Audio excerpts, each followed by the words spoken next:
Hi குட்டீஸ், praise the Lord. இன்னைக்கு நாம் ஒரு சுவாரஸ்யமான ஒரு ஸ்டோரி தான் பார்க்க போகிறோம். அது என்ன ஸ்டோரின்னு பார்க்கலாமா? வாங்க. அந்த காலத்தில் ஒரு பாலாக் ராஜான்னு ஒருத்தர் இருந்தாராம்.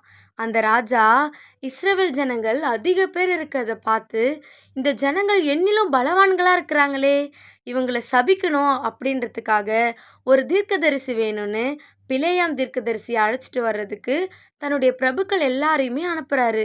இந்த விஷயம் தெரிஞ்ச பிலேயாம், கர்த்தர் எனக்கு என்ன சொல்கிறாரோ அதன்படி தான் உங்களுக்கு உத்தரவு கொடுப்பேன்னு சொல்கிறாரு. தேவன் பிலேயாம் கிட்ட என்ன சொல்லுவார் அப்படின்னா, நீ அங்கே போக வேண்டாம், அந்த ஜனங்களை சபிக்க வேண்டாம், அந்த ஜனங்கள் ஆசிர்வதிக்கப்பட்ட ஜனங்கள்னு சொல்லுவார். பிலேயாம் வரமாட்டேன்னு சொன்ன இந்த செய்தியை ராஜா கேள்விப்பட்டு இன்னும் அதிக பிரபுக்களை நல்லா ஸ்ட்ரென்த்தாக இருக்கிறவங்களா பார்த்து அனுப்புவார். நீ சொல்கிறது எல்லாம் நான் செய்கிறேன், உன்னை நான் கனம் பண்ணுறேன், ஆனால் இந்த ஜனங்களை சபிச்சா மட்டும் போதுன்னு சொல்கிறாரு. தீர்க்கதரிசி, நீங்கள் எனக்கு என்ன பரிசு கொடுத்தாலும் நான் கர்த்தருடைய கட்டளையை மீறி பேசக்கூடாதுன்னு சொல்லுவார். ஆனாலும் பிலேயாமுக்கு ஒரு சிந்தனை, இனிமேலும் என்கிட்ட தேவன் என்ன சொல்கிறாரு பார்ப்போம் அப்படின்னு தெரிஞ்சுக்க நினைக்கிறாரு.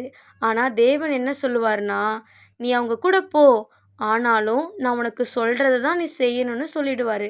உடனே மறுநாள் பிலேயாம் கழுதையின் மேலே ஏறி ராஜா இருக்கிற இடத்துக்கு போவார்.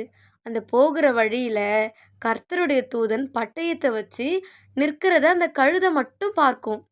பார்த்து பயந்து 3 முறையும் வழி விலகி போகும்.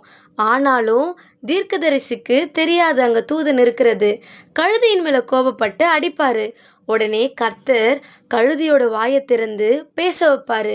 பிலேயாமுடைய கண்களும் திறக்கப்பட்டு கர்த்தருடைய தூதன் இருக்கிறத பார்த்து தலை குனிஞ்சு முகங்குப்புற விழுந்து தன்னுடைய தவறெல்லாம் சொல்லி மன்னிப்பு கேட்டு, நான் வந்த வழியாகவே போயிடுறேன்னு சொல்லி தூதன் முன்னாடி பணிந்து கொள்வார்.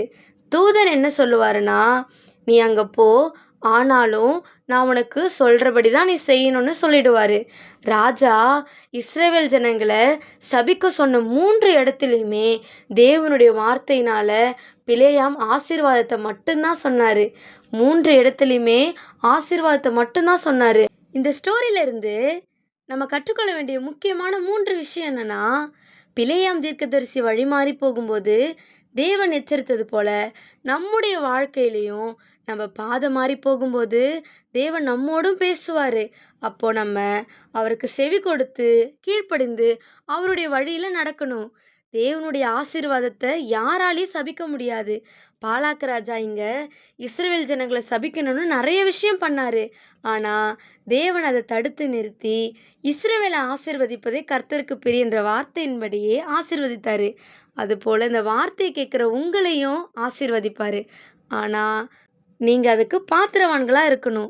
எப்படின்னா, அவரோட நேரம் செலவிட்டு வேதத்தை தியானித்து அதன்படி நடக்கிறதுக்கான பலத்தையும் கிருபையும் நம்ம பெற்றுக்கொள்ளணும்.